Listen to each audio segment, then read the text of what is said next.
Hello അസ്സലാമലൈക്കും welcome back. ഇന്ന് ഞാൻ വന്നിട്ടുള്ളത് ഒരടിപൊളി സ്നാക്ക് റെസിപ്പി ആയിട്ടാണ്. കോൺ സാൻഡ്വിച്ച് റെസിപ്പിയാണ് കേട്ടോ ഇന്ന് ഞാൻ നിങ്ങളുടെ മുന്നിൽ ഷെയർ ചെയ്യാൻ പോകുന്നത്.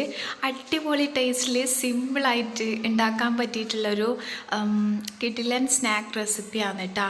അപ്പോൾ എല്ലാവരും എന്തായാലും സ്കിപ്പ് ചെയ്യാണ്ട് വീഡിയോ മുഴുവനായിട്ട് കാണാം.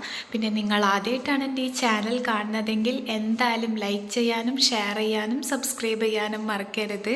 ന്യൂ സബ്സ്ക്രൈബേഴ്സ് എല്ലാം ഉണ്ടെങ്കിൽ എന്തായാലും നിങ്ങളുടെ ഫാമിലിക്കും ഫ്രണ്ട്സിനും എല്ലാവരുടെ ഗ്രൂപ്പിലേക്കും മാക്സിമം ഷെയർ ആക്കി കൊടുക്കുക.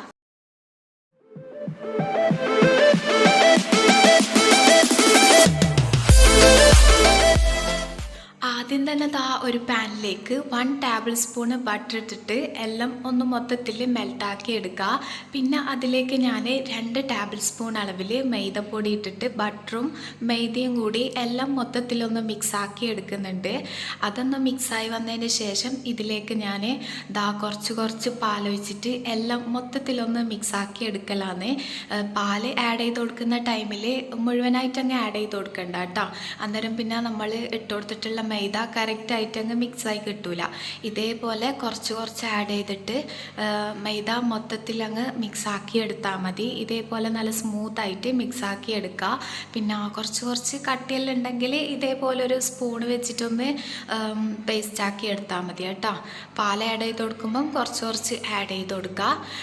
അപ്പോൾ ഇനി ഇതിലേക്ക് ഈ ഒരു രീതിയിലായി കഴിഞ്ഞാൽ ഇതിലേക്ക് ഞാൻ ആവശ്യത്തിനുള്ള ഉപ്പും 1/2 ടേബിൾ സ്പൂൺ അളവിൽ ചില്ലി ഫ്ലേക്സും 1/2 ടേബിൾ സ്പൂൺ അളവിൽ ഓർഗാനോ 1/2 ടേബിൾ സ്പൂൺ അളവിൽ കുരുമുളക് പൊടി ഇത്രയും കൂടി ആഡ് ചെയ്ത് കൊടുത്തതിന് ശേഷം എല്ലാം കൂടി മൊത്തത്തിലൊന്ന് മിക്സാക്കി എടുക്കുക. ഇതെല്ലാം ചെയ്തെടുക്കുന്ന ടൈമിൽ നല്ല ലോ ഫ്ലെയിമിൽ വെച്ചിട്ട് വേണം ചെയ്തെടുക്കാൻ. ഇല്ലാന്നുണ്ടെങ്കിൽ എന്താ പറയുക പെട്ടെന്ന് കരിഞ്ഞു പോകും കേട്ടോ. ഇതിപ്പം അത്യാവശ്യം നല്ല തിക്കായതുകൊണ്ട് ഞാൻ കുറച്ചും കൂടി പാലയിച്ചിട്ട് ഇതേപോലൊരു സ്മൂത്തായിട്ടുള്ള ടെക്സ്ചറിൽ ആക്കിയെടുത്തിന്. അപ്പോൾ ഇത് റെഡിയായി കഴിഞ്ഞാൽ ഇതിലേക്ക് കട്ട് ചെയ്തെടുത്തിട്ടുള്ള ക്യാബേജ് ഇല്ലേ അത് ആഡ് ചെയ്തിട്ട് ആ ഒരു സോസും ഈ ഒരു ക്യാബേജും മൊത്തത്തിലൊന്ന് മിക്സായി കിട്ടുന്ന വരെ ഒന്ന് മിക്സാക്കി എടുക്കുക. പിന്നെ ആ ഒരു പേസ്റ്റ് റെഡിയാക്കുന്ന ടൈമിൽ നല്ലോണം തിക്കാന്ന് തോന്നിയാൽ കുറച്ച് പാല് ആഡ് ചെയ്ത് കൊടുത്തിട്ട് നേരത്തെ ചെയ്ത പോലെ ഒന്ന് മിക്സാക്കിയിട്ട് സ്മൂത്താക്കി എടുത്താൽ മതി കേട്ടോ. ഇനിയിപ്പം ആ ഒരു ക്യാബേജും എല്ലാം മിക്സാക്കി എടുത്തതിന് ശേഷം ഇതിലേക്ക് ഞാൻ ഫ്രോസൺ കോണാണ് കേട്ടോ അത് ആഡ് ചെയ്തിട്ട് എല്ലാം ഒന്ന് മൊത്തത്തിൽ മിക്സാക്കി എടുത്തിട്ടുണ്ട്.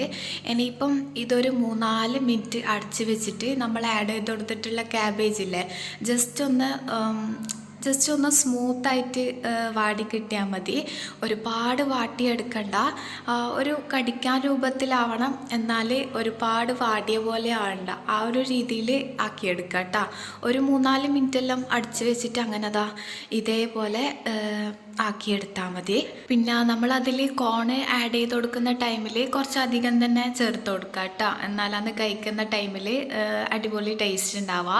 പിന്നെ ക്യാബേജ് നമ്മൾ ഉണ്ടാക്കിയ സോസിനനുസരിച്ചിട്ട് വേണം ചേർത്ത് കൊടുക്കാനും വേണ്ടിയിട്ട്. ഒരുപാട് അധികമാവാനും പാടില്ല, കുറഞ്ഞു പോകാനും പാടില്ല. ഇനിയിപ്പം നമുക്കിത് റെഡിയാക്കി എടുക്കാം. അപ്പോൾ ആവശ്യമുള്ള ബ്രെഡ് എടുത്തിട്ടുണ്ട്. അതിൽ നിന്ന് ഒരു സ്ലൈസിൽ മയോണൈസും ടൊമാറ്റോ കെച്ചപ്പും ആഡ് ചെയ്ത് കൊടുക്കുക. എന്നിട്ടൊന്ന് സ്പ്രെഡാക്കി എടുക്കുക. പിന്നെ മയോണൈസും കെച്ചപ്പെല്ലാം നിങ്ങളെ ഇഷ്ടത്തിനനുസരിച്ചിട്ട് ആഡ് ചെയ്ത് കൊടുക്കുക കേട്ടോ. കുറച്ച് വേണമെന്നുണ്ടെങ്കിൽ കുറച്ചില്ലാന്നുണ്ടെങ്കിൽ കുറച്ചധികം തന്നെ ആഡ് ചെയ്ത് കൊടുത്താൽ അടിപൊളി ടേസ്റ്റ് ആയിരിക്കും. ഇനിയിപ്പം ഒരു സ്പൂൺ വെച്ചിട്ട് ഞാൻ രണ്ടും മൊത്തത്തിലൊന്ന് സ്പ്രെഡാക്കി എടുക്കുന്നുണ്ട്. ഇനി ഒരു സ്ലൈസ് ബ്രെഡിൻ്റെ മുകളിലേക്കായിട്ട് നമ്മൾ ഉണ്ടാക്കി വെച്ചിട്ടുള്ള മസാലയില്ലേ അത് ഇട്ട് കൊടുത്തിട്ട് എല്ലാ ഭാഗത്തൊന്ന് സ്പ്രെഡാക്കി കൊടുക്കുക. എന്നിട്ട് ഇതേപോലെ 2 സ്ലൈസ് കുക്കുംബർ കക്കിരിയും കൂടി വെച്ചിട്ട് ഇതൊന്ന് കവർ ചെയ്തെടുക്കുക. ഇത്രയേ ഉള്ളൂ കേട്ടോ.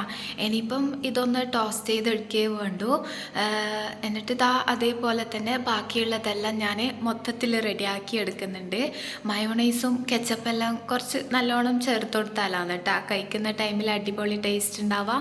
മസാലയും അതേപോലെ തന്നെ അത്യാവശ്യം വെച്ച് കൊടുക്കുക. കുക്കുംബർ സ്കിപ്പ് ചെയ്യാണ്ട് വെച്ച് കൊടുക്കണം കേട്ടോ. അടിപൊളി ടേസ്റ്റാണ്. അപ്പോൾ അതാ ബാക്കിയുള്ളതെല്ലാം ഞാൻ മൊത്തത്തിൽ റെഡിയാക്കി എടുക്കലാന്നേ. ഇനി ദാ ഇതേപോലെ ഒരു പാന് വെച്ച് നല്ലോണം ചൂടായി വന്നാൽ ലോ ഫ്ലെയിമിൽ വെച്ചിട്ട് ഇതേപോലെ രണ്ട് സൈഡും ബ്രൗൺ കളർ ആകുന്നത് വരെ ഒന്ന് എന്താ പറയുക ടോസ്റ്റ് ചെയ്തെടുക്കുക. ഇത് നിങ്ങൾക്ക് വേണമെന്നുണ്ടെങ്കിൽ ബട്ടർ ഇട്ടിട്ട് അങ്ങനെയും ടോസ്റ്റ് ചെയ്തെടുക്കുക കേട്ടോ. ഇതിപ്പം ഞാൻ വെറുതെ രണ്ട് സൈഡൊന്ന് ടോസ്റ്റ് ആക്കി എടുത്തിട്ടേ ഉള്ളൂ. അപ്പോൾ ഇതാ ബാക്കിയുള്ളതെല്ലാം ഞാൻ മൊത്തത്തിൽ റെഡിയാക്കി എടുത്തിട്ടുണ്ട്.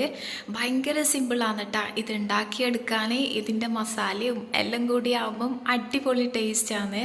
അപ്പോൾ ഇതാ ഞാനിത് ഒന്ന് കട്ട് ചെയ്തിട്ട് കാണിച്ചു തരാം. കാണാനും ഭംഗിയാണ്, കഴിക്കാൻ അതിലും ടേസ്റ്റാണ് കേട്ടോ.